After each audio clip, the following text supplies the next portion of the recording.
Hello once again, everyone. Dr. Blake Myers here, naturopathic physician, author, founder of the Bridge System, and author of the Bridge System Guidebook. Which, if you're in this special email chain, you have.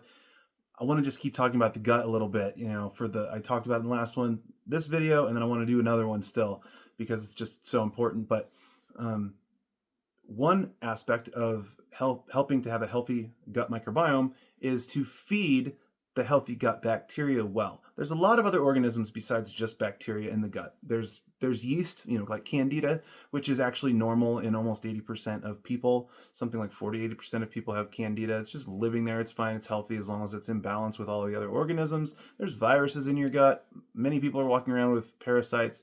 There's lots of organisms in there, but bacteria kind of steal the show in terms of how much research we have on them and how vital they are for our overall health and obviously our gut health as well. So feeding them well is really important.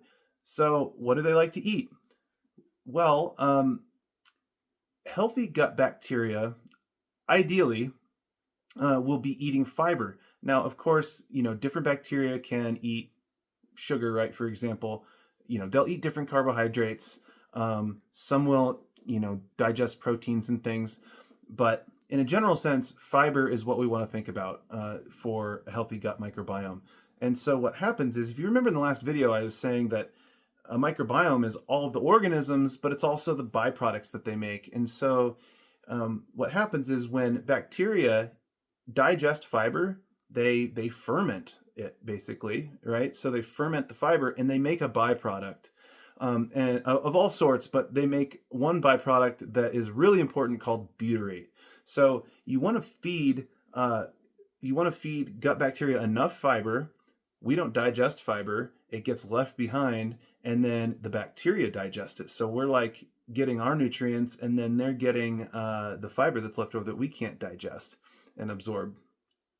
And when they digest the fiber or ferment it, they make this butyrate. And this butyrate is this molecule that it's amazing. It regulates the genes of the cells in your gut. It regulates the gut barrier, which I talked about last time is so important. So preventing leaky gut. It increases the mucus production of your gut, which is another really essential part of healthy gut lining, and so many other things. And then it helps keep a balance of other healthy gut bacteria. So it's just one of these things that, understanding that, we can just say, well, we need to get enough fiber. And this is one of the reasons why, because it feeds our healthy gut bacteria. So how much fiber do you need? The recommended daily amount for women would be around 25 to 28 grams per day of fiber. I usually tell women in my practice to aim for 30 to 50. And if you know how much fiber that is, you're like, wow, that's a lot of fiber. And it is. And I mean, I try to aim for that myself as well. And it's hard. Like, I don't hit that every day. And I don't expect my patients are going to hit that every day. But I know that psychologically, most of the time, if I tell people get 25 grams of fiber a day, they might end up on average getting more like 18 to 20 or something like that. But if I say aim for 30 to 50, it's just kind of a mental thing where you have a higher number. Sometimes you're going to get into that, but sometimes you won't. But when you don't, hopefully you're still in the 20 to 25 range. And so I think of it a little bit more as an average in that way. But if you can consistently get to those 30 to 50 grams and your digestive system does okay with that much fiber, it can be really great for a healthy gut microbiome, healthy bowel movements. The main thing I would say is, if you don't eat a lot of fiber right now, you want to increase slowly, because especially if you have anything like IBS, because fiber is important, but if you increase too fast, it can cause a lot of bloating, and with IBS can cause a lot of pain and discomfort, because in IBS the digestive system is sensitive to stretching more and swelling, so it can cause more pain. But even if you don't have IBS and you just don't eat a lot of fiber, I would say just increase slowly, because you're going to have a lot more bulk in your digestive system then, but also you're increasing a lot of healthy gut bacteria, and you're changing your microbiome when you do that. And so, as I was saying last time, as the microbiome changes, you can have changes in the digestive system while everything's kind of recalibrating. So increasing slowly by, if you were to measure it out, I would say not more than 5 grams like a week or something. Like if you took like a psyllium husk, fiber supplement or something. But if you're just doing it with food, which is really like the ideal, right? That we get everything through our food. You're looking at plants. Plants are where fiber comes from. It's a part of plant cell walls that, and it's when we eat plants, it's the part that we can't digest, but the bacteria do. So you want to increase plants, and all plants are on the table. I'm much more about nourishment over restriction. So I rarely tell people to restrict things unless it's for a specific reason and a specific condition.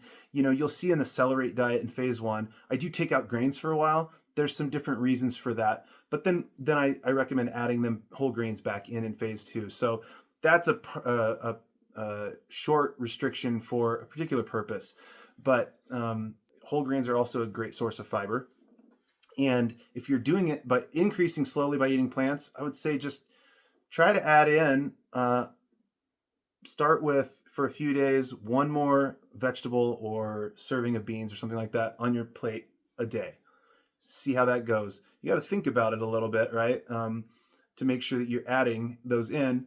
Then add 2 more servings of vegetables or, vegetable and legumes, let's say something like that a day, and see how that goes. And oftentimes, what I'll tell people to do is take 3 days baseline to see where you're at. So track your fiber for 3 days, and that's going to be an average of how much you get.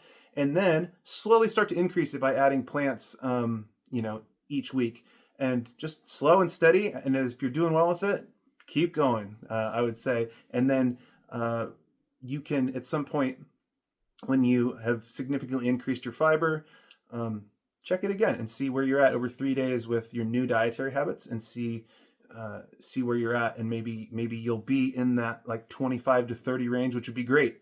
And if you're even higher, that's awesome. But even if, like, let's say you're getting 10 grams of fiber right now and you increased it to 15 over 3 weeks, a month, that's fabulous. Like, every little change in the right direction that you make is awesome. And we don't have to do everything all at once, right? So you can just start with little changes, and even with little changes, and even if it's only one thing you're doing at a time, you can see significant shifts if it's a foundational thing that you're changing. So hope this is helpful, and leave a comment if you have any other questions or anything you want to know about. I can always make more videos to answer questions or talk about other topics. And if this is helpful, then please share our YouTube page, subscribe, and share the Bridge System Guidebook with somebody who could use it. Take care.